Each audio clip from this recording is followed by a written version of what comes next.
And we are live. Hey, how's it going? Lee Hayward here with the Total Fitness Bodybuilding video chat for Friday, October the 10th. So this is your opportunity to join me live at 5 p.m. Eastern time, that is, for a Q&A. And this is something I do pretty much every Friday.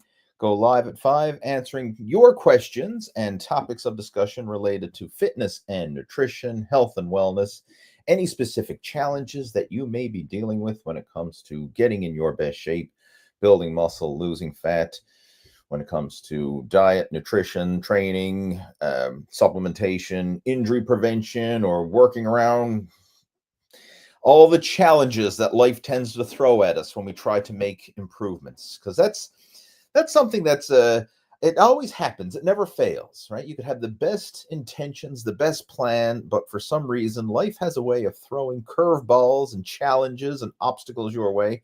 And how do you make the best of those challenges, right? That's where it really comes into play. It's not always going to be smooth sailing, but how do you deal with those challenges when they come your way and make the best of it so that you can keep moving forward and focus on making progress, focusing on being good enough and good enough consistently versus this all or nothing approach, which is the trap that so many people fall into. And I've fallen into it myself in the past. And that's why I feel I can speak to this, because I've gone through it myself. So let's see, who do we have joining in here? Now, as you're popping onto our live stream, I see several people popping on live, joining in. Right? Most people are tuning in through YouTube, but we are also streaming through the Total Fitness Bodybuilding Facebook page, as well as my own personal Facebook profile. So if you're joining on Facebook or YouTube, you can type in your questions and topics of discussion into the chat window there or into the comments, and I'll do the best that I can to help you out over the course of our video chat. So I see we have some regulars joining in. I see Robert is joining us. Good afternoon, Robert. Glad to have you joining into our live chat. Robert's a regular of our chats. Lee is joining in. Glad to have you joining in, Lee. It's just coming through loud and clear. Much appreciated. I always like to get that heads up, that okay, that everything on the tech side in terms of audio, video, it's coming through. Much appreciated. Thank you. Who else we got? We got JJ joining in. We've got Les joining in. Awesome. And I see some questions popping through there, and I'm going to jump into those questions very shortly. But again, for those of you who are just popping onto the live stream and joining in, again, this is your opportunity to ask anything fitness and nutrition related, and I'll do the best that I can to help you out. And if there's something that I can't help you with, like maybe you got a specific challenge or something, then I'm not going to give you hype or BS, but I will try and point you in the right direction to someone who can help. Because even though I've been around the fitness industry for a long time, I've literally been doing this for over 30 years, I don't claim to be a know-it-all, right? I'd like to approach things with an open mind and that beginner's mind, if you will. So if I'm not the right person to guide you in the right direction, I'll be totally upfront and honest about that. But I will try and see if I can help point you in the right direction, because I do have a large network of colleagues in the fitness industry in different areas. And if I can't help you, then I might be able to link you up with somebody who can help in your specific issue. All right. So who else? We got Brian is joining in. Welcome, Brian. Glad to have you joining into the chat. And if we have anybody who's new to the chat, feel free to introduce yourself into the chat window. It's always nice to have new people joining in. And new people joining into the Total Fitness Bodybuilding community.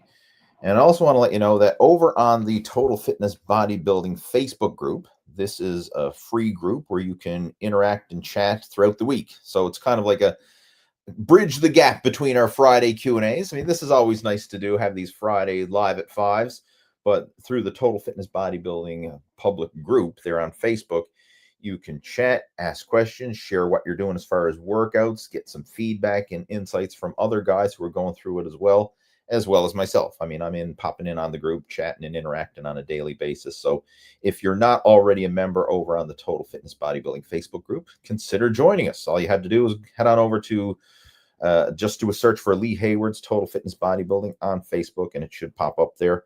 And I actually have a link to that down in the description below this video. So if you pop that open, you can see the link to join our group where you can interact and keep the conversation going throughout the week. All right, let's see. What do we got there? I got several questions and people coming in here. So let's see who's got the first question of the day. JJ says, "Why does after working out your body feels great?" Well, I'm glad that you feel great after a workout, and there's actually a lot of reasons for that because when you exercise, when you move your body, it releases a lot of endorphins and it just makes you feel good. I mean, you can actually kind of get like a natural high from exercise. And it doesn't always happen, right? But when it does, certainly savor it and chalk that up. And that's when you feel that after a workout, that's what makes you want to keep coming back for more. And I have to say, more often than not, after a workout, I usually feel really good. And that's my part of my motivation to keep coming back. Because sometimes, when you're feeling a bit lazy or sluggish, unmotivated, if you will, it's like, I don't know, do I want to work out today? Like, right? It's this sofa's feeling awfully good, right? And hey, there's a new show on Netflix I'd like to watch. And gee, I'd sit on the sofa and Netflix and chill or get my ass out the door to the gym. And a lot of people default to what feels good now. I mean, obviously, sitting on the sofa and watching Netflix and chilling feels good right now. But how do you feel afterwards? Like, you don't get any buzz or feel good, or you kind of feel guilty afterwards.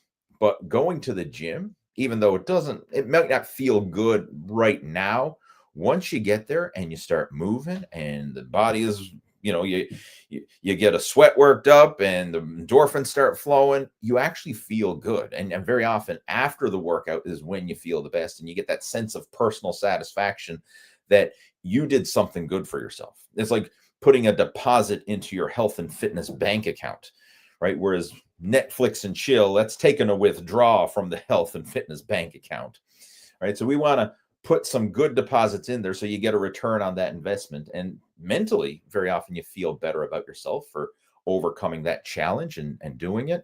But also physically, there's a lot of physical and chemical reactions happen. In the physiotherapy world, a lot of times they use the term movement is medicine, right? Movement makes you feel good, and it actually does, right? When you train in the right way, and not, to the point where you're hurting or causing damage, but you're stimulating, it actually does have very therapeutic benefits mentally and physically. So it's good that you're noticing that. All right, who else we have joining there? We have let's see. Here's an interesting one, kind of a mindset question. I want to jump into this one. Les is saying, "Lee, I notice when I visualize a lift before doing it, I perform better. Is that neurological or placebo?" No, there's actually some power to that. Visualization is a very powerful exercise, a very underutilized one. And yeah, if you've studied personal development and stuff like that, sometimes a lot of these core principles that have been handed down through the years and passed down from guru to guru, if you will, sometimes they kind of get, I already know that, brushed aside, tell me something I don't know. But a lot of these core foundations, like visualization, actually does serve a purpose. And how you visualize it, like prime example, what I was talking about with the previous question about the workout. If I visualize that I'm going to feel good after this workout, that this workout is going to serve me, it's like putting in a deposit, as I mentioned, into my health and fitness bank account. I have that visualization going in there. I'm much more likely to do it if I'm focusing on that versus if I just focus on, oh, this is going to hurt, this is going to suck, oh, I'm going to get tired, I'm going to get sweaty, oh, I don't want to go. And you visualize the negative aspects of it, or you visualize the positive aspects, right? That can apply to anything. Like, where are you putting your focus on, your priorities, right? If you focus on what's going well, then you'll seek out more what's going well. But if you focus on the negatives, then you'll seek out more of the negatives. And when it comes to the actual lift itself, like, visualize yourself doing that exercise with good form and hitting a personal best, or there's I want to just take a step back for a second there. Visualization can serve you, but it has to be realistic visualization. Like, I'll give you an example. Let's just say you're visualizing yourself doing a successful bench press workout, right? How much can you bench, right? Everybody wants to bench press more. So you visualize yourself doing a successful bench press workout. And let's just say your personal best with the bench press is 200 pounds for 10 reps. And you're visualizing, say, you know what, I want to better that today. So I'm going to strive for 205 pounds and I'm going to get 10 reps with it, right? Or maybe I want to 200 pounds for 11 reps. But you visualize like a realistic progression. That's when visualization can serve you, like mentally rehearsing that, going through it, mentally rehearsing using proper form. I mean, mentally embracing the challenge and the struggle of lifting that weight, but see yourself pushing through and succeeding. That can actually help. Now, where visualization can kind of be delusional is if you say, okay, my best all-time bench is 200 pounds for 10 reps, but today I'm going to bench 315. Like, that's not realistic. That's delusional. And then if you go out and try and bench 315, you say, well, I visualize myself doing it. And gosh darn it, I'm going to do it. You're going to get stapled to the bench, right?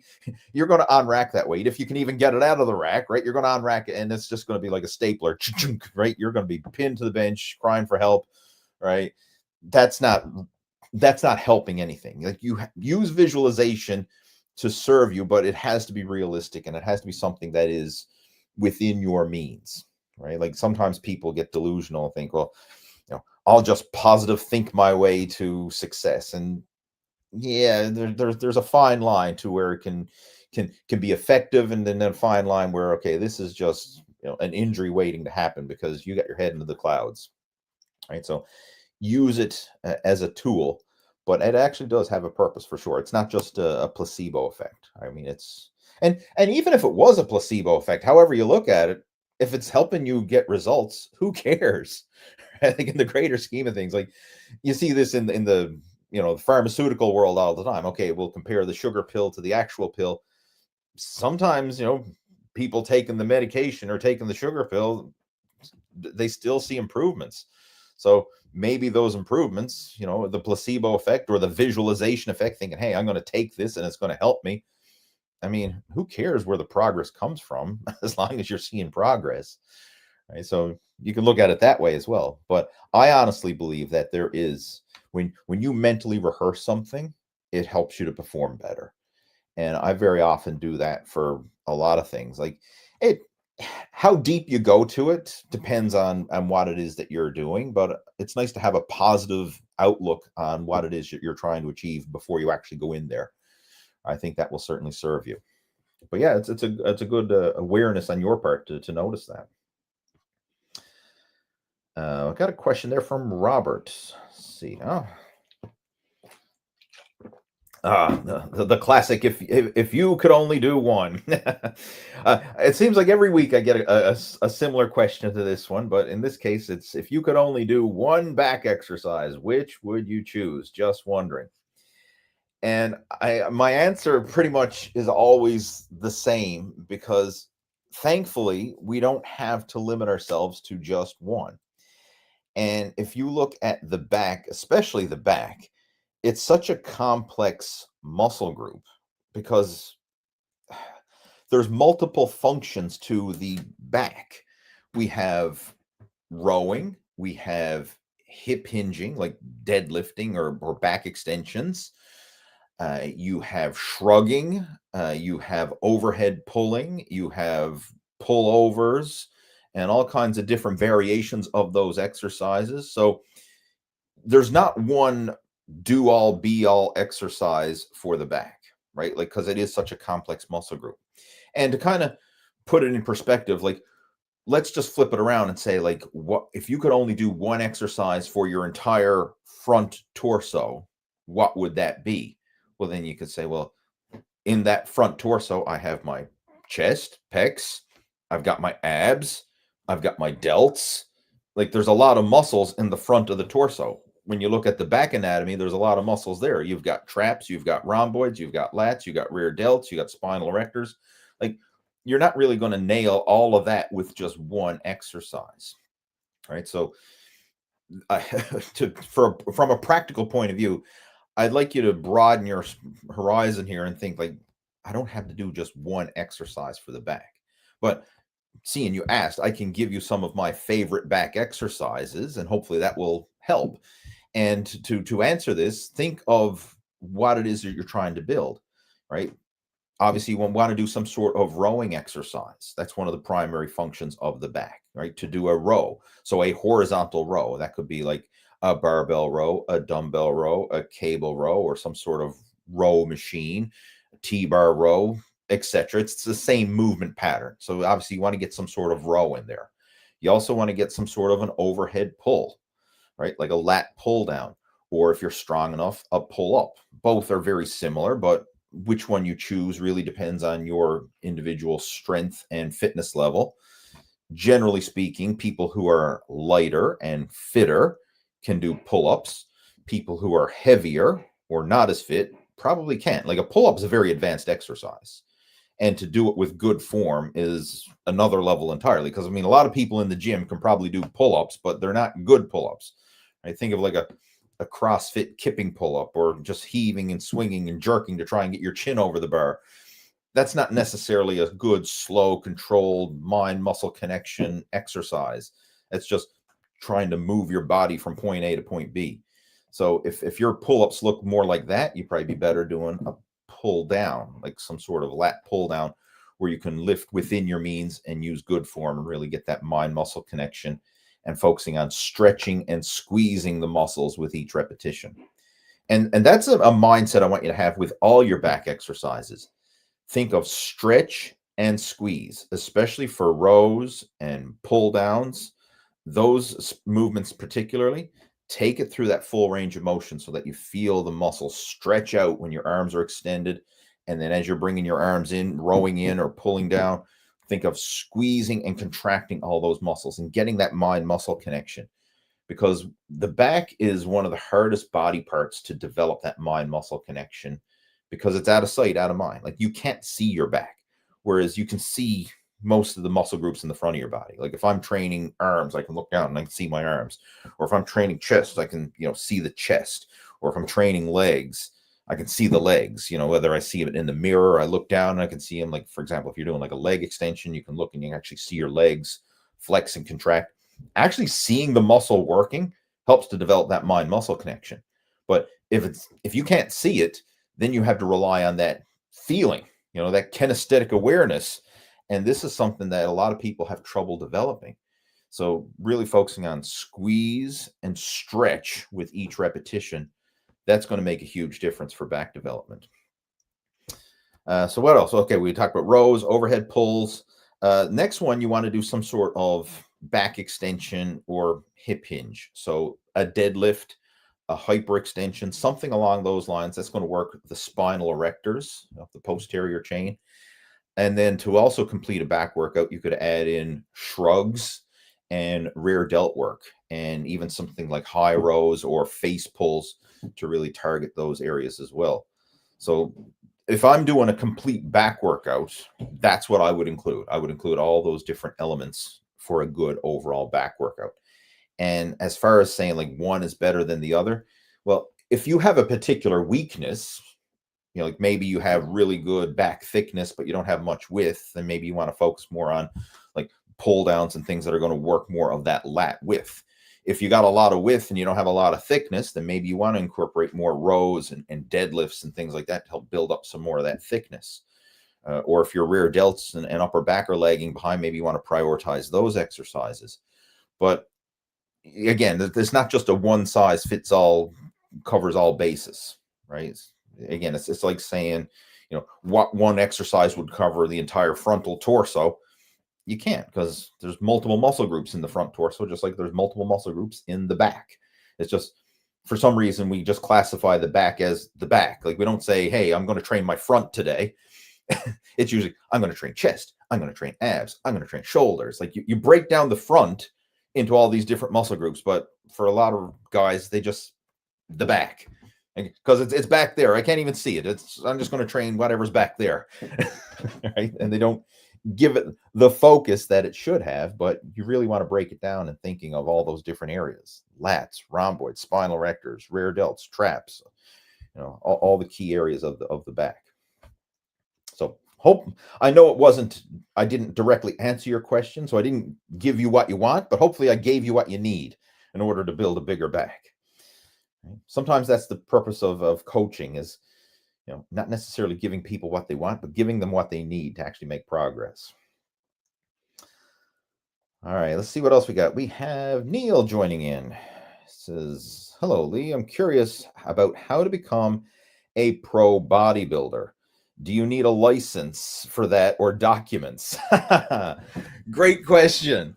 No, you can't certify or license your way to pro bodybuilding. You got to earn that through performance and grit and hard work. And unfortunately, most people are never going to become a pro bodybuilder, right? Like most of the guys you see at the gym, most of the guys who do local level bodybuilding shows, very few are actually going to make it to the pro level. And this just doesn't apply to bodybuilding. This applies to any sport, like whatever your local sport is. Like, let's say football. How many high school kids who play football are going to go on to play in the NFL? Very few.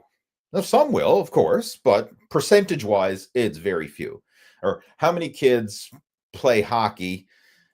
How many of them are going to go into the NHL? Or how many kids, shoot basketball and are going to end up in the NBA? Like, very few. And it's the same with like these sports. Like, you can't go to school and get certified as like, okay, I'm going to be a pro NBA player because I got a certification saying I'm a pro NBA player. No, you got to work your way up the ranks, right? You start off at the low levels, in your school and build your way up into the ranks. And the same applies with bodybuilding. So the path to a pro bodybuilder, first you got to do a novice level bodybuilding show, right? Something that's open to anybody and win that.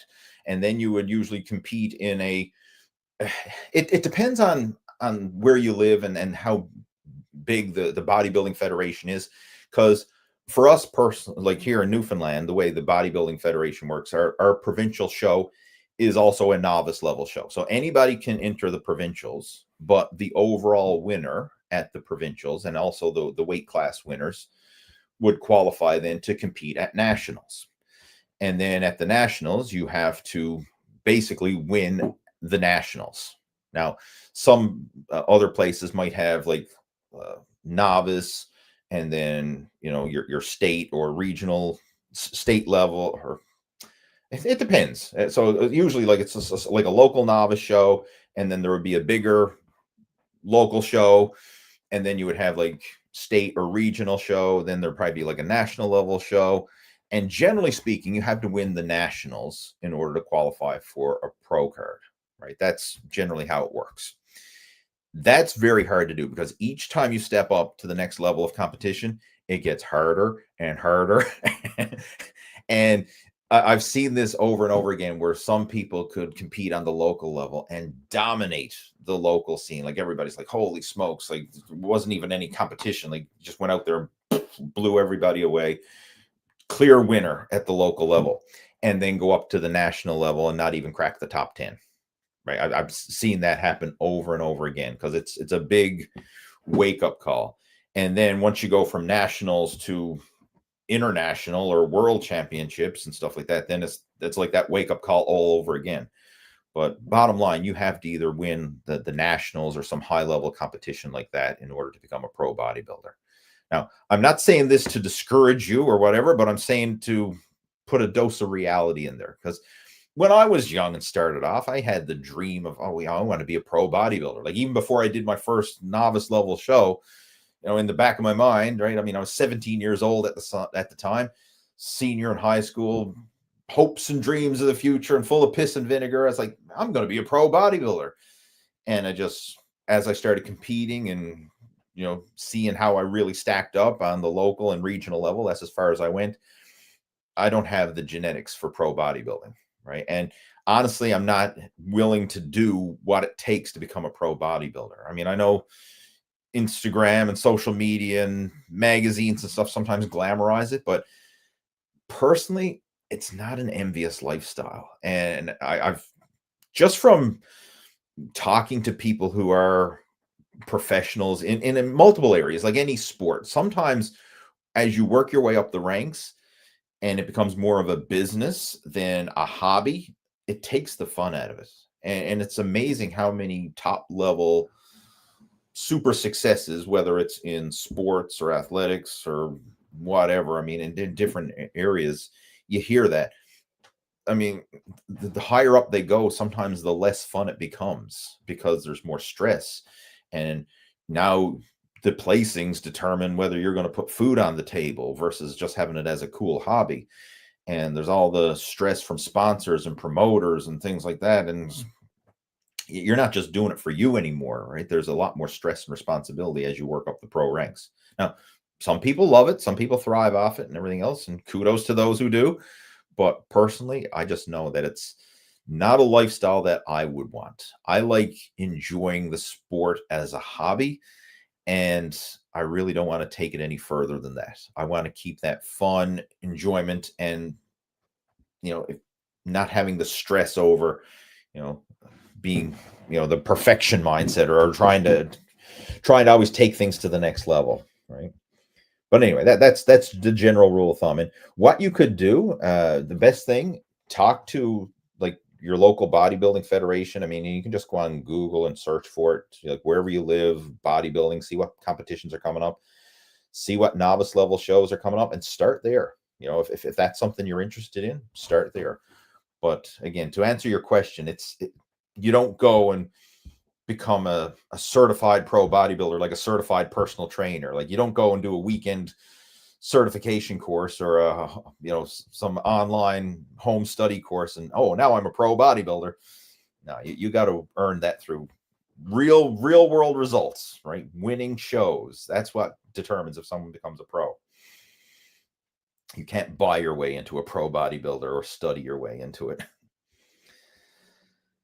We have a deal joining us. He says, do you think physique standards are much higher now with social media? And do you find trends change to aesthetics over mass? Social media certainly changed a lot of things. As far as standards, yeah, I guess it has. One that I find just from the generalization, if you will, okay, is people who are not in the know very often think, well, if I search for fitness and working out and going to the gym or anything like that, and you start seeing this stuff populating on social media, like you see fitness influencers and you see those people working out or YouTubers or whatever, and then you think, well, everybody who goes to the gym must look like that because I just searched, chest workout online and this fitness influencer popped up. Well, gee, everybody at the gym must look like that. And a lot of times people are intimidated to even join a gym because they think, well, gee, if that's the standard, I don't have a chance.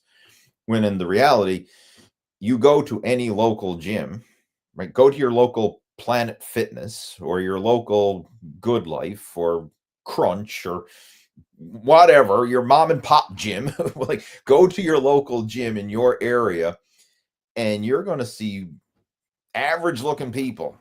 Tall, short, fat, thin. Some people are going to be in decent shape, but a lot more are going to be like, if you didn't see them at the gym, you'd never tell they worked out. That's what the average person is like. Like, they're not like going around shredded 6-pack abs and doing all kinds of crazy feats of strength and stuff like that, and having the super thin waist and V taper and all. Like, that's not reality for most people, and that's not the way most gyms are. So sometimes social media can blur that, and a lot of people are almost like afraid to even start because they think, well, if that's what most people look like, then I don't even belong at the gym. Right? So it can have skewed standards that way. I actually am glad that I started working out before the internet and before social media and all that kind of stuff, because sometimes that naivety serves you well, right? When you don't have any expectations, you just give it a go. And if I could go back in time and change it, I don't think I would. I'm glad that I started the way that I did, right? Because that naivety served me well, right? Because it don't overthink the process or don't have these unrealistic expectations or whatever. You just go for it, right? Figure it out as you go. I think that's sometimes the best way to go about it. As far as the different standards and stuff, it depends on what you're looking at, because some guys are really aesthetic, some guys are really massive, and you kind of see the extremes coming through because and this applies with all sports. Like races are getting faster, right? Sports are becoming more extreme. Uh, everything is. Bodybuilding is no different, right? Bodybuilding and physique. Like if you look at the physiques that the guys had like back in the pumping iron days, I mean, that's what's the big explosion, if you will, for fitness, is the when pumping iron hit and the magazines started to become mainstream and then gyms started popping up. I mean, the caliber of the physiques that they had back then, I mean, that wouldn't even win a national level show today, right? Like the former Mr. Olympias back in the 60s and 70s, they wouldn't even place at a national level show. I mean, heck, some of them probably wouldn't even place at a local level show. Like that's literally the caliber that it's gone to, right? Especially in terms of definition and things like that. I mean, it's just off the charts. Like, I mean, if you're not crisscross striated with, glutes and stuff, I mean, like back in the day, the glutes wasn't even a judge body part because they wore the classic trunks that actually covered the glutes. But nowadays, it's like people think, well, if you don't have striated glutes, then you're not even in shape. Like, so yeah, standards have changed for sure. Absolutely, right. And social media is the big driver for that. And I actually talked about this in the most recent episode of the Total Fitness Bodybuilding podcast, where the comparison syndrome, that was one of the topics that I covered there. And these days, especially with social media, a lot of the fitness influencers do not look as good as they are in their pictures, because nowadays with AI and photo filters and everything else, you can take a good photo and make it look exceptional with all this, again, filters and AI and Photoshop or whatever. And that happens. Like when you see these guys on social media, like that's not just a random picture that they posted up. Chances are they probably took dozens of photos to get the one with the right lighting, the right angle, the right flex and everything else. And then they apply filters and AI and all this crap on top of it, to remove any wrinkles and to tighten up areas that, make the areas that should be smaller, smaller, make the other areas that should be bigger, bigger, enhance the V taper and all this, enhance the definition and the shading and the shadows. Like very often when you see a photo of a fitness influencer on social media, the guy himself doesn't look as good as his photo does. So if that's what you're comparing yourself to, like it's a losing battle, right? So you got to take all that with a grain of salt. And it's just becoming more and more relevant. I mean, like we just had an update to our phones today. I mean, my wife, she was just screwing around with it. She took a picture of me this morning. I was just sitting on the sofa and she just snapped a picture. And then with a few clicks on the phone, she said, just look, I removed the wrinkles from your forehead, right? I had a few wrinkles there. She removed those. And I can do this and I can change the shadows. And I can remove the background and and like few clicks on the phone later, I mean, I'm looking like I'm 10 years younger. I'm like, that's crazy. And you can bet your boots that people are doing that with their physique photos, right? So yeah, sometimes the standards that we're seeing out there, they're not even real standards. They're AI enhanced standards. So take it all with a grain of salt. Anyway, back to our questions here. We got Lee joining in saying, I'm trying to up my daily intake of fiber. I've been looking at adding some dates to my diet. They look like they're a good source of fiber and other benefits. Would you recommend this? There's nothing wrong with it. I mean, they are. I mean, when it comes to fiber, I want you to focus on natural food sources over supplements, because a lot of people, I want to have fiber, so I'm going to start taking fiber supplements, whether that's like Metamucil and all the different variations like psyllium husk and different high fiber cereals and things like that.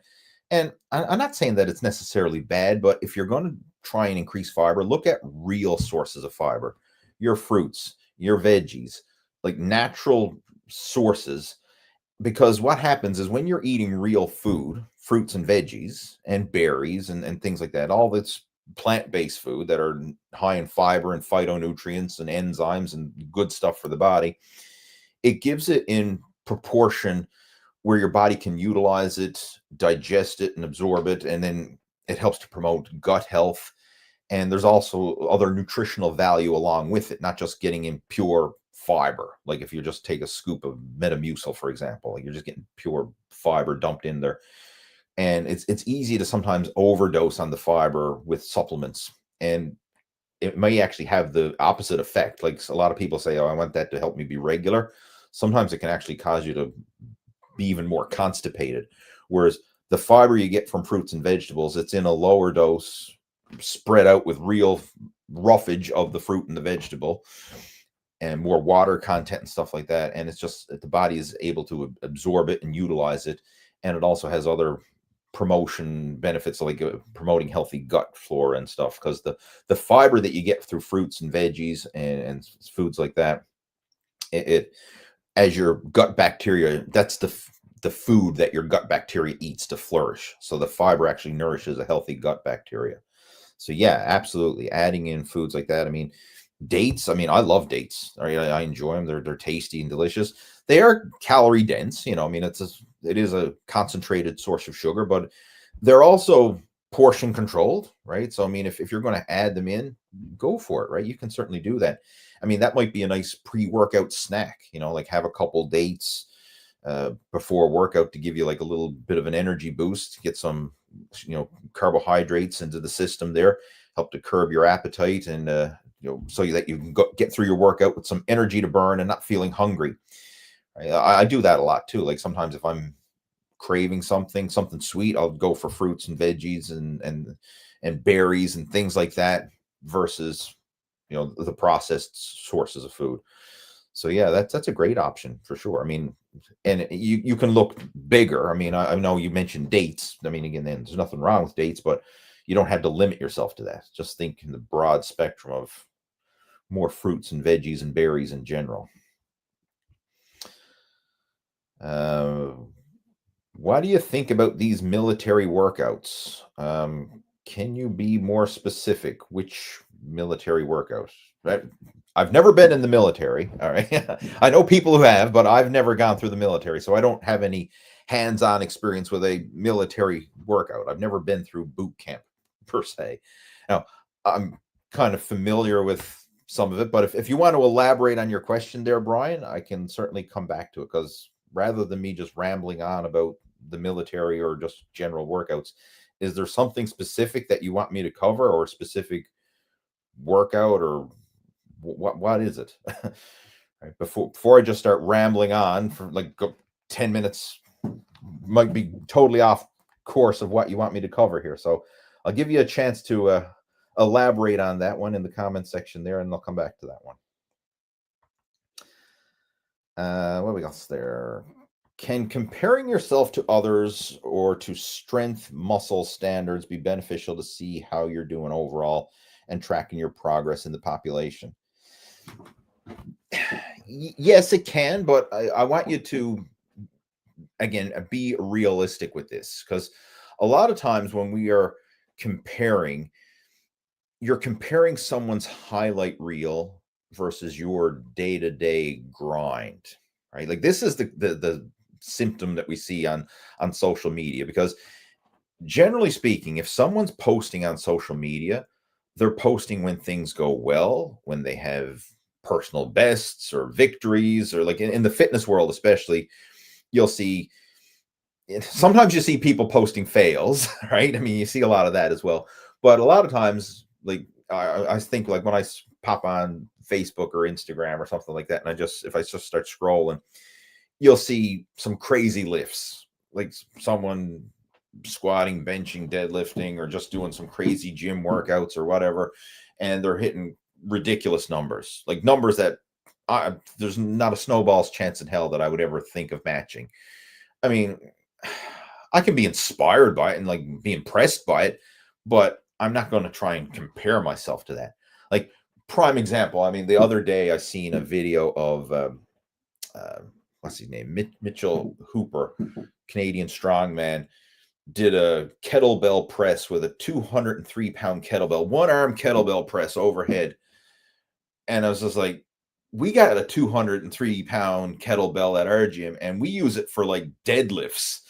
And here he is doing a single arm press. Like, there's not a snowball's chance in hell I'm going to be doing an overhead press with a 200+ pound kettlebell. Like, that ain't going to happen.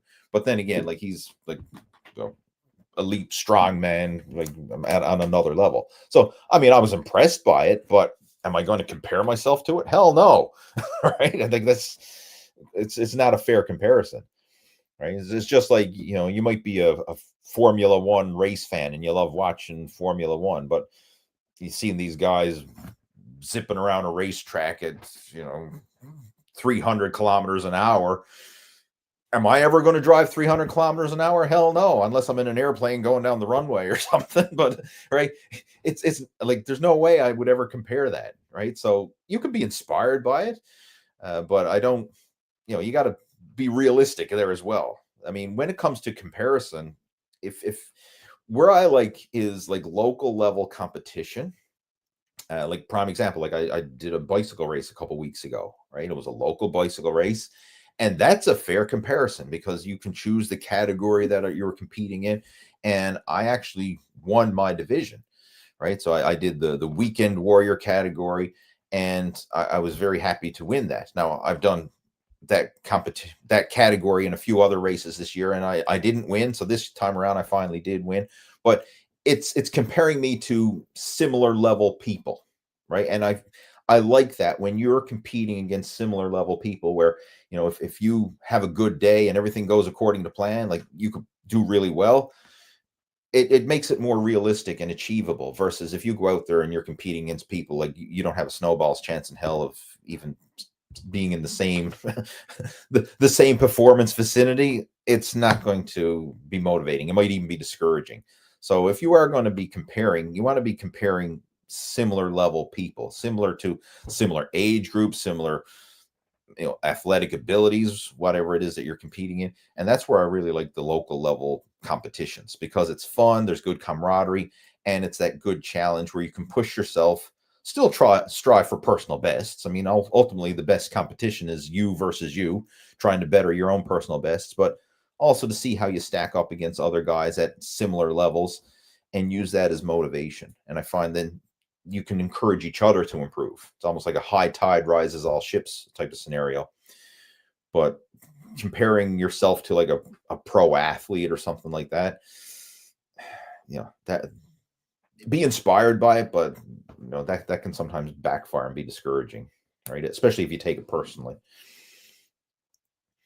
But again, to see how you're doing as far as overall population, yeah, I mean, a good goal that I always like to strive for is try to be better than average because average these days, unfortunately, is not very good. Like if you look at the average fitness, the average weight, the average person, you know, is typically overweight, out of shape, and got some health problems, especially as they get older. So I always use that as a benchmark and try to be better than average, but ultimately be better than you were before, right? That's a good one. I mean, that's one that everybody can use.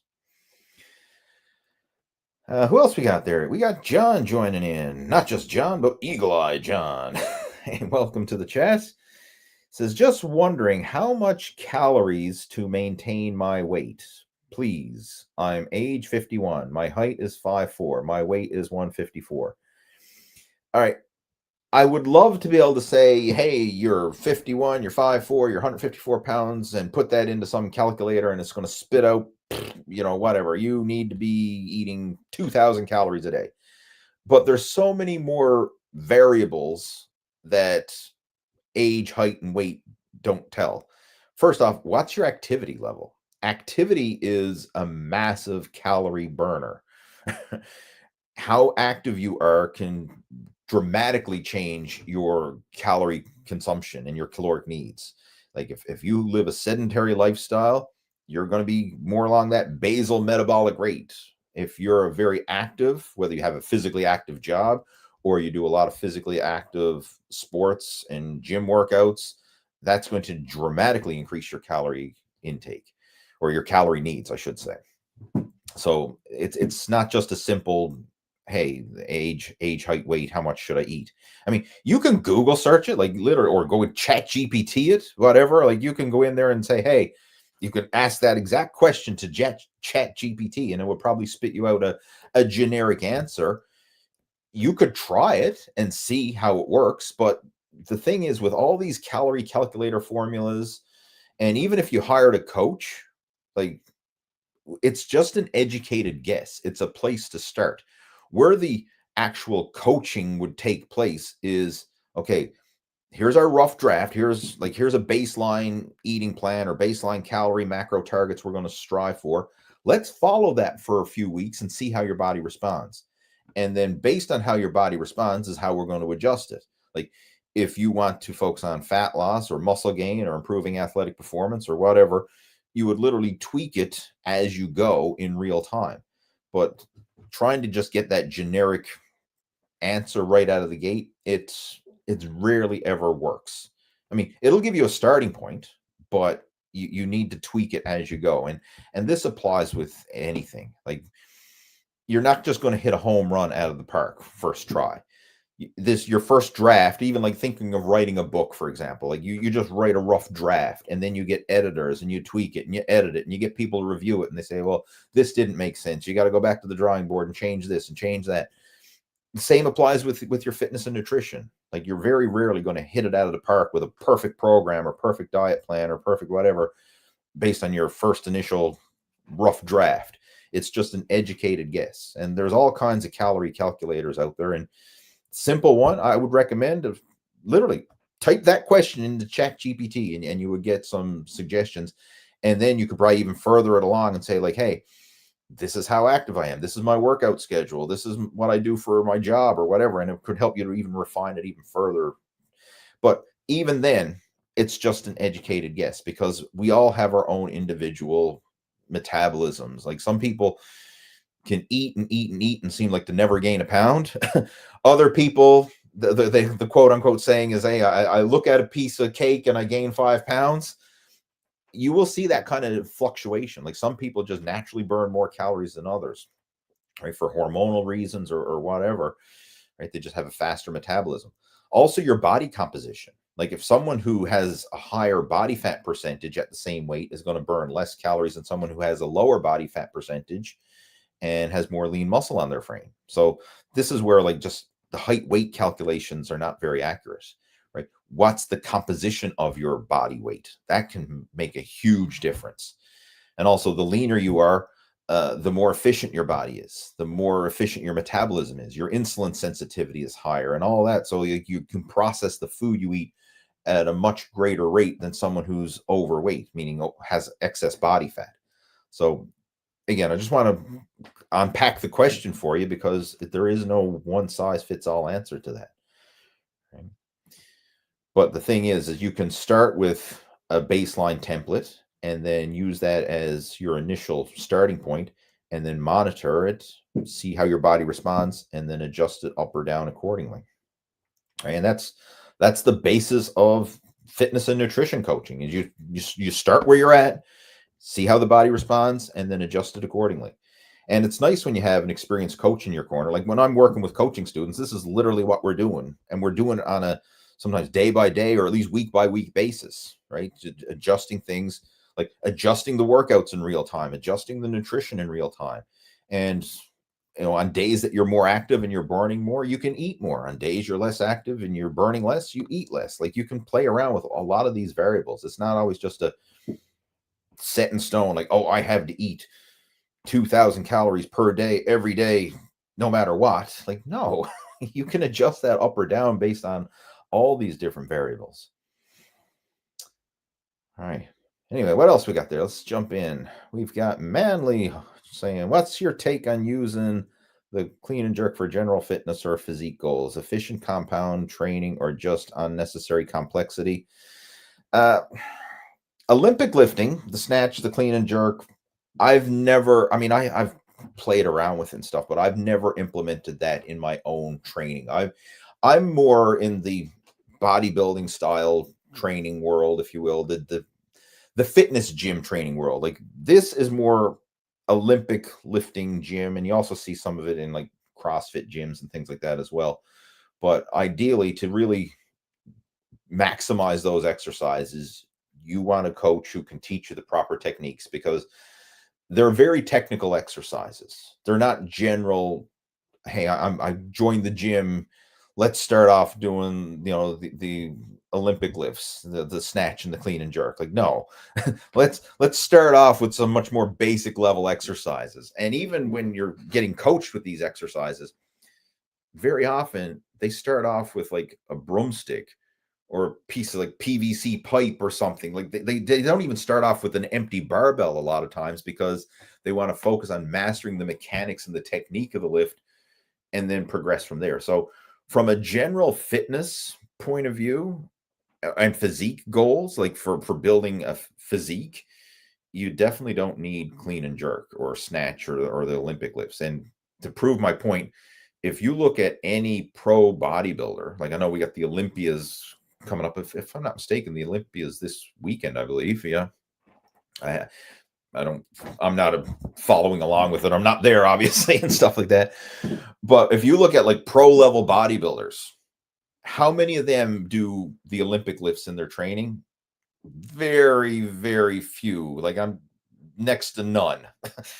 They're doing bodybuilding specific lifts, training to build and maximize muscle growth, not training for, the Olympic lifts are a very technical lift. Now, sure, it can build strength and mobility and all that kind of stuff, but do you need it for general fitness? Absolutely not, right? It's in that category. I would put it in the unnecessary complexity stage, but it is some people love it. Like they love the challenge of it and the tradition of Olympic lifting and stuff like that. And if for those people who do love it, I mean, go for it. But again, get the proper coaching, join an Olympic lifting gym, because you aren't going to do Olympic lifts in a typical fitness gym with steel plates and, dropping steel barbell plates on the floor and stuff like that. Like, you need a proper weight, rubber bumper plates, proper barbells that actually are flexible so they can handle the impact of Olympic lifting.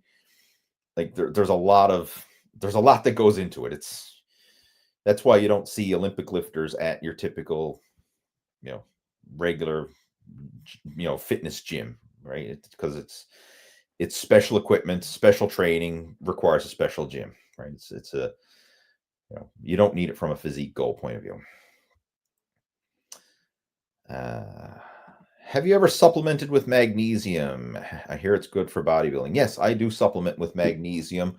It's, like a lot of times people say, oh, this is a bodybuilding supplement. It's a general health supplement, right? I mean, magnesium is an essential mineral that the body needs, and a lot of people are deficient in it. So it's nice to supplement with it. I personally supplement with it. I'll take it in the morning and also take it in the evening.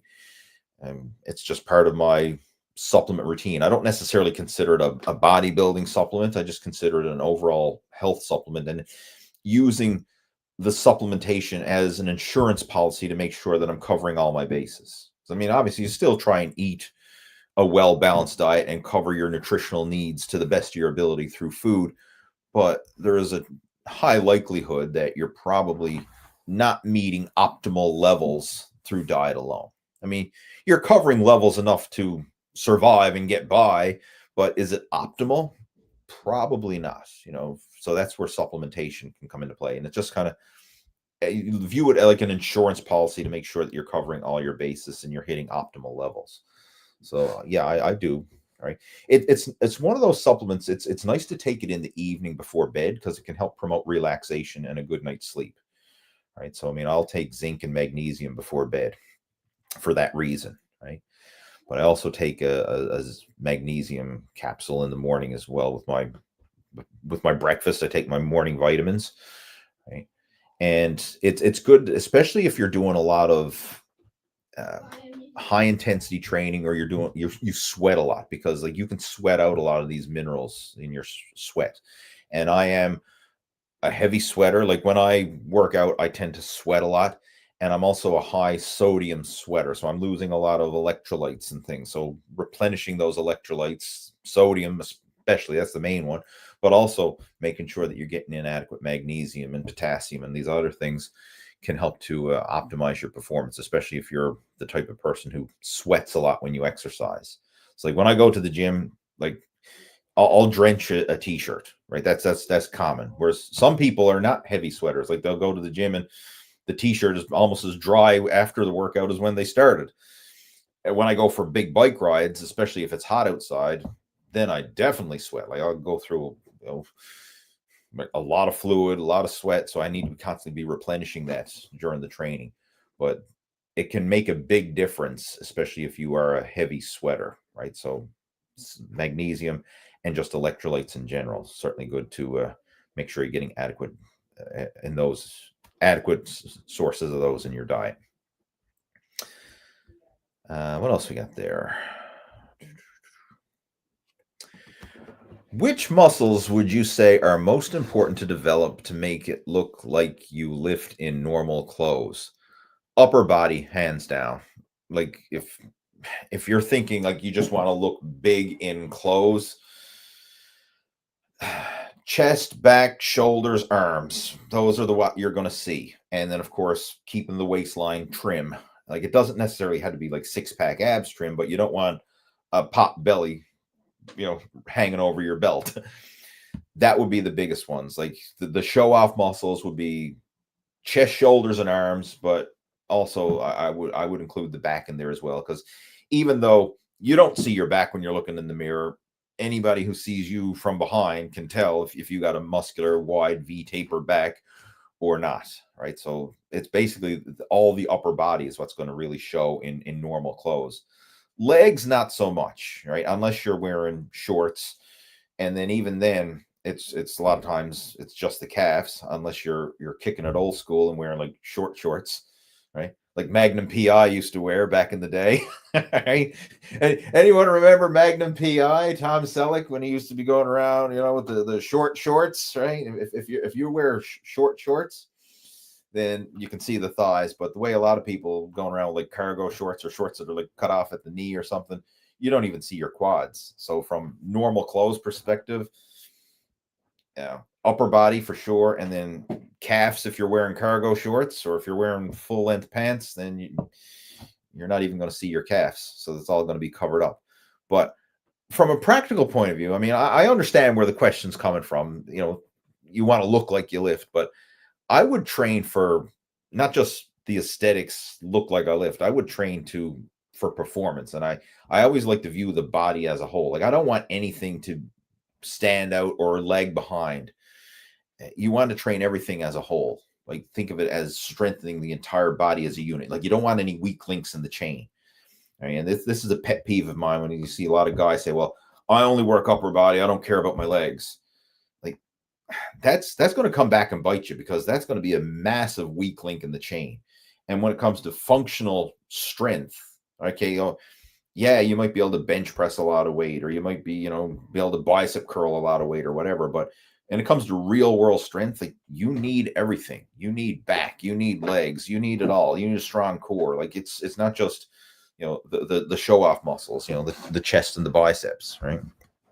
So, yeah. But anyway, moving on. I could ramble on with a lot of these, but I got to keep going, try to answer as many questions as we can in the allotted time, which is actually running out. We're up. Shit, I've been almost doing this for a full hour already. Time flies when the video chat starts. Chris is saying, are abs like any other muscle where you have to do progressive overload? And do you do that by adding weight or doing more sets and reps?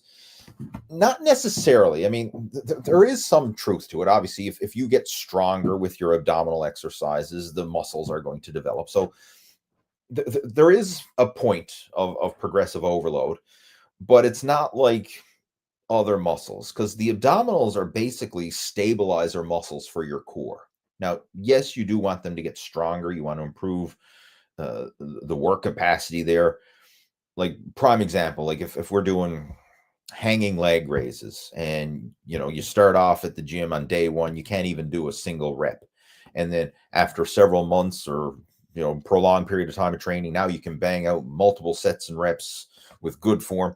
that's progressive overload. Your abs have obviously developed and gotten so much stronger, but it gets to a point where you don't necessarily need to progressively add and add and add to the abs. Like you can kind of maintain at a higher level, if you will.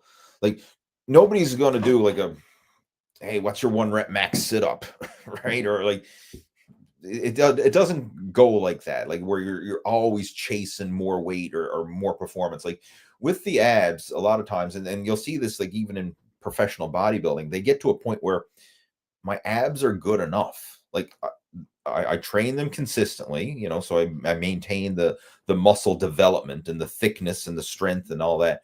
But the key then is losing the body fat so that you can actually see the abs. And sometimes bodybuilders, you know, at the highest level will actually control the volume of their ab work because they don't want to build their waist too thick.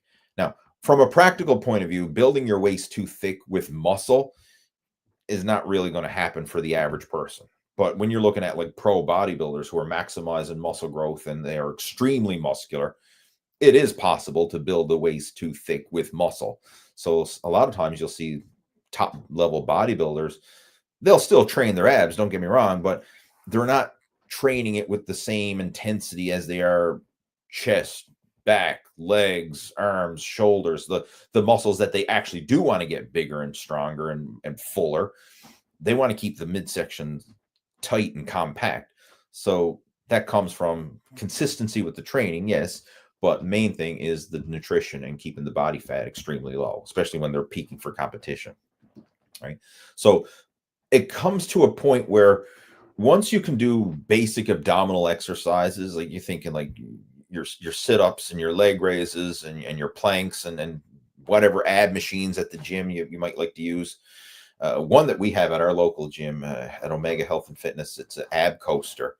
I really like that one. And a lot of my personal training clients that I work with, you know, when we're trying to get that mind muscle connection with the abs, the ab coaster is one of the favorites. Like sometimes a lot of people find it hard to feel the abs working. You know, they might say like, I'm doing, you know, these crunches or these leg raises and it kills my lower back, but I'm not feeling the abs. The ab coaster, which is kind of like this rocking, just do a search for ab coaster on Google. You'll see what I'm talking about. That's a good one. If you have access to that, I would highly recommend it. But again, that's a side note there now. But bottom line, what I'm getting at is with the abs, like once you build them up to a good level of fitness, you can kind of focus on maintaining or slow gaining, if you will, not necessarily training it like any other muscle group where you're constantly trying to get it bigger and stronger and always training it in a progressive overload fashion. It can kind of get to the point where you somewhat maintain at a high level, right? You don't necessarily need to go to the extremes with abdominals. And even then, when you see people who do go to the extremes with it, it doesn't always make the muscle look better. Like if you look at people who've done like world records, like if you see like the Guinness World Record for the longest plank or Guinness World Record for the most sit-ups or something like that. I mean, sure, these people are incredibly fit, but their abs don't look like pro bodybuilder abs, if you know what I mean. Like at a certain point, like more is not necessarily better. I mean, it's better from an endurance or stamina or performance point of view, but it's not going to make the abs look better. Right? It's one of those muscles where once you get it to a level you're comfortable with, you can focus on basically maintaining it at that level. Right? So it is a bit different, right? We've got Mike joining in. Hey, Mike, glad to have you joining in here. Is a V line a genetic trait? How to get a V line? Now, when you say V line, do you mean like a V taper to the back, or do you mean V line as in the slang term is the dick lines, like in your lower abs, you're so lean that you can actually see the lower ab area forms V lines pointing down towards your crotch area. Whichever one. If you're looking at V taper for the back, obviously genetics do play a role with both of these things for sure. But the V taper, like having wide shoulders, wide lats, and a narrow waist, a lot of that is genetic for sure. Because sometimes you can get guys who are super lean and muscular, and they're still like square and blocky, so they don't have much V taper, right? That's kind of a genetic thing. Now, you can always train to improve it, but you might never ever get the elite level V taper if you don't have the genetics for it. Same when it comes to the V line, down below. The big thing for that is getting lean enough, like losing the body fat so that you can actually see that definition. And like it's the way it is with the abdominals, the upper abs tend to show first. So like you hear guys say, well, I got a 4-pack, but I don't have a 6-pack. Because you can see the upper abs, like once you start getting down around 10% body fat, you probably see the upper abs. You got to get down into the single digit body fat to really see that low abs, and then ultimately that V line. And when you see guys, whether it's on, bodybuilders or Instagram fitness influencers or whatever, and they're super shredded, like they have virtually no excess body fat. Like they're well into the single digits to get that. And, obviously their genetics do play a role for sure, but it takes a lot of hard work and discipline when it comes to the training and the nutrition. Right. I want to say that the genetics do play a role because some people are just naturally heavier than others, and for numerous reasons will never get shredded 6-pack abs. Like even if they work out and they eat clean and they do the quote unquote right things, it's just not in their genetic hand of cards. Whereas other people, they probably got visible abs even if they're not hitting the gym. They workouts are on and off, nutrition is all over the place, and they still got visible abdominal definition because they're just genetically leaner people. Like you see that. Just the same as some people are taller and shorter, right? You got some people who are fatter and leaner, right? Just the same as you have different genetics as in skin color. Like, you got black people and then white people, and then even the extremes in that, like you have some people who are albino and then some people who are like really dark, and the extremes in color, you get the extremes in genetics, right? And that you'll see that, like even with height, you got little people, midgets on one end and NBA basketball players on the other end. It's all these extreme genetic differences that you see. That also applies in your ability to lose fat and build muscle, right? Like most of us are in the middle of the bell curve. We have average genetics, so you can get average results. But when you see exceptional results, genetics play a role for sure. Right? There's no denying it. Especially when you get to the top of the top. What else we got there? Clarence joining in. Say, I notice when I deadlift with hex plates, the bar rolls unpredictably after each rep. How can I stay consistent with setup when the plates keep twisting?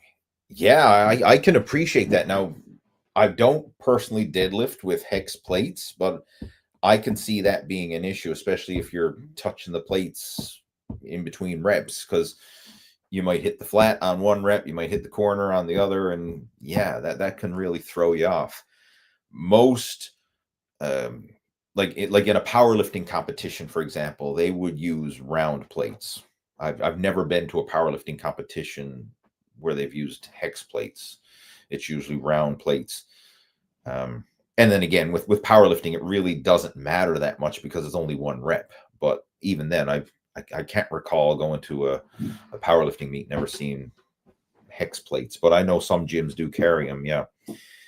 And they're for general workouts like squats and benches and loading up the hammer strength plate loaded machines and all that. No problem. Go for it. But when you're a deadlift, yeah, that can be a problem. The only thing I could suggest there, I'm assuming you're probably working out at a commercial gym. Do they have round plates anywhere? Like even a single set of round plates, hopefully that are bigger diameter than the hex plates, and put that on first, because that would be what hits the ground, and hopefully it would offset it. If obviously if this is your home gym, you're doing this, buy yourself a set of round plates, ideally around a big set of bumper plates, like get a round rubber 45-pound plate, and generally, and not always, but generally, they might be a little tiny bit bigger in diameter, so that rubber plate would hit the floor first, and then if you put the hex plates on after, it wouldn't have that, the hindrance of whether you're hitting a corner or hitting a flat part of the plate, right? So that's what I would do. I mean, there's really not much you can do to stop that other than do partial reps where you don't let the plates hit the floor, right? That's one option. You could try that. But yeah, I mean, you could get creative. Like, and again, it depends on the gym and this type of setup you're training at. I'm thinking another way. It's not ideal, but it could work if you had like fitness mats or something to kind of absorb some of that impact a little bit. But then again, you're probably going to tear up the fitness mats. Like you think that like the big rectangle mats that people sometimes lay out for doing abdominal work or whatever. Like if you rested the weight plates on those, it might prevent them from rolling. But if you do multiple sets of deadlifts and you're letting the weights hit those mats each time, you're going to tear up the mats, right? So again, I'm just thinking outside the box here now, but the simple answer, the best answer would be to get yourself some round plates, and ideally the round bumper plates. That's what I always use when I deadlift, the round bumper plates, because that's going to protect the floor. It's going to protect the plates. It's going to protect the barbell as well. I'm going to prevent the barbell from bending unnecessarily, because like a lot of times if people drop the deadlift really hard and you got steel plates, there's more impact and jarring to the bar, whereas the rubber plates absorb some of that. So yeah, that's the ultimate solution there. If this is your own home gym, get yourself a set of rubber plates. This is the simple answer. If you're training at a commercial gym, tell the owner or tell the manager and just see, would you guys be able to order some rubber bumper plates for doing deadlifts? I mean, a lot of times gym owners are open to suggestions, and getting a couple plates is not a big investment from a gym perspective. Right? They might be open to that. So that's the real suggestion there, or solution, I should say. We got David joining in. Welcome, David. See what else we got there. And let's see, we got Kyron joining in. Hi, Lee. When does test levels and GH levels rise most the day? After leg day or back day? Thanks. Love the cast. Your testosterone and growth hormone levels will tend to fluctuate throughout the day. So generally speaking, testosterone will peak early in the morning. That's for most guys. And growth hormone tends to peak when you're in deep sleep in the nighttime. That's the general rule of thumb. Training can have a minor impact on it. Like after a hard workout, you might see some elevations in testosterone and stuff like that. But the biggest changes are just going to be in the daily fluctuations. Like it usually spikes in the morning for testosterone. And then in the evening, when you're in deep sleep, that's when the growth hormone tends to spike. Right. But I wouldn't worry about that. Like, because trying to manipulate it on your own, like, hey, I'm going to do this exercise as a testosterone boosting workout or something like that. A lot of that stuff is just hype and stuff that fitness influencers or marketers are going to use to try and sell their shit.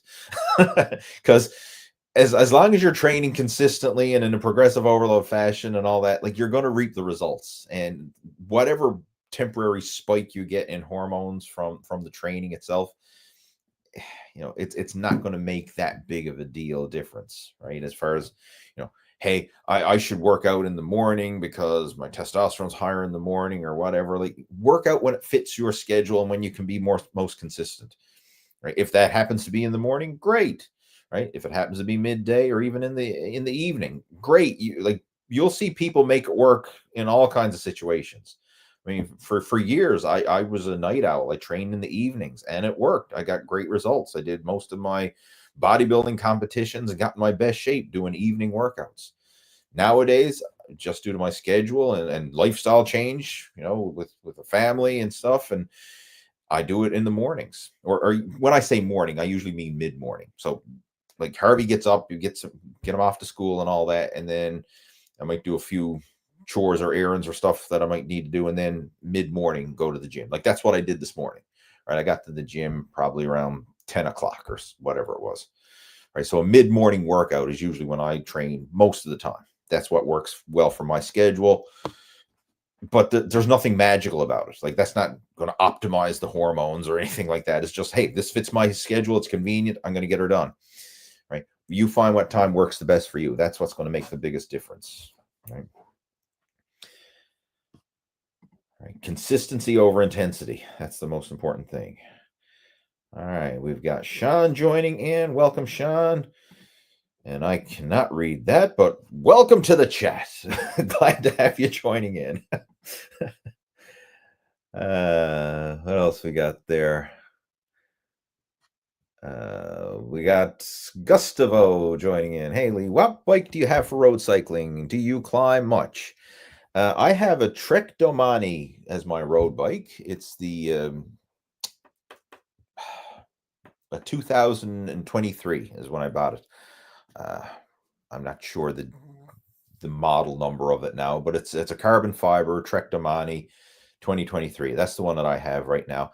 And I really like it. I gotta say, it's a comfortable bike. It's in the category of an endurance road bike because it is comfortable for long rides. And that's my main thing. I would rather have a bike that's built for comfort versus something that's maybe like super light or super rigid or whatever, that's marginally faster but not as comfortable, right? Like, I want comfort, right? That's what I'm thinking, big picture. That's my main priority.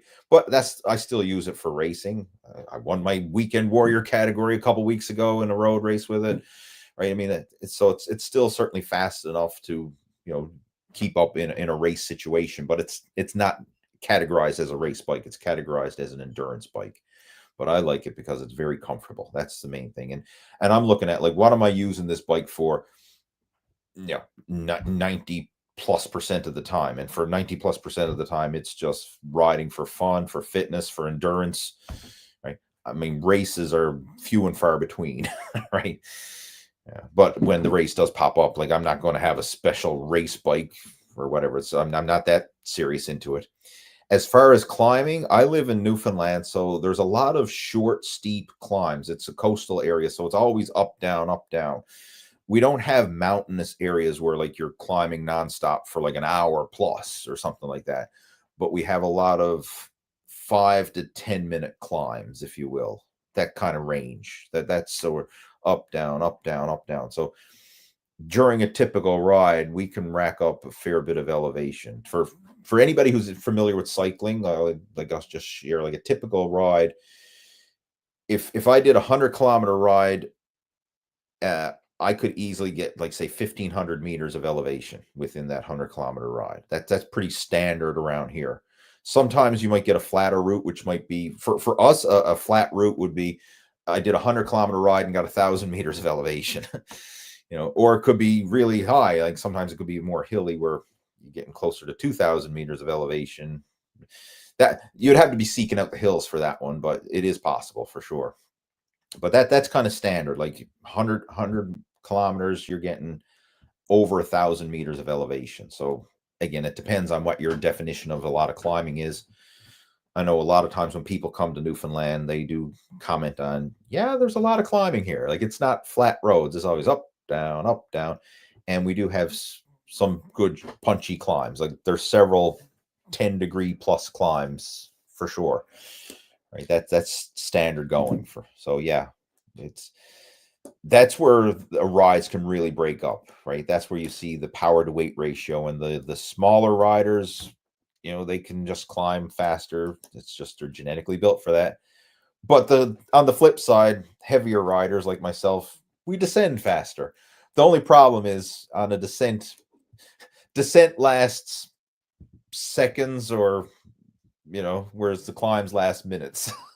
So the smaller riders still have the edge over all of them. But yeah, but that's my my road cycling. I also have a gravel bike that I use for light trails and stuff, and I have a fat bike that I use.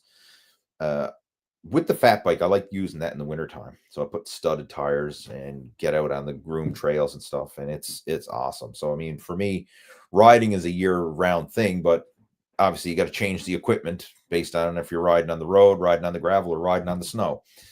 but I like it all, and I enjoy the challenge and the variety. So winter is coming, right? I'm not that I'm wishing time away, because I still enjoy, warmer weather for sure. But when the snow comes, I'll be looking forward to it, and I'll definitely be getting out on the fat bike and taking advantage of it. All right, I think, if I'm not mistaken, that's all the questions that came through. And if that is the case, we're good. Awesome. Works out well. We're at the end of our chat and the end of the questions. So victory done. So again, thanks again for joining in. I appreciate everyone who participated and shared their questions and comments and all that, because again, without you, this video chat would not be possible. Right? I mean, it's a two-way conversation, right? I'm in here trying to help, and you're in there providing the questions and the content. So again, much appreciated. Hopefully you got some value from it. And if you did, please hit that thumbs up button and subscribe to the Total Fitness Bodybuilding YouTube channel if you haven't already done so. It would be much appreciated. And if you know of anybody who would appreciate this, would like to join in, please feel free to share it with your friends, colleagues, anybody at the gym who you think would be interested in joining in. Feel free to mention that, hey, 5 p.m. Eastern time on Fridays, Lee does a live at 5 on YouTube. Check it out, right? I'd be much appreciated if you could share the word and help to reach more people. All right, guys, have yourself a fantastic weekend, and happy Thanksgiving to my Canadian friends. We have our Canadian Thanksgiving this weekend, so enjoy that, and I will talk to you next Friday, same time, same place. We'll be going live at 5 on Friday. Take care. Over and out.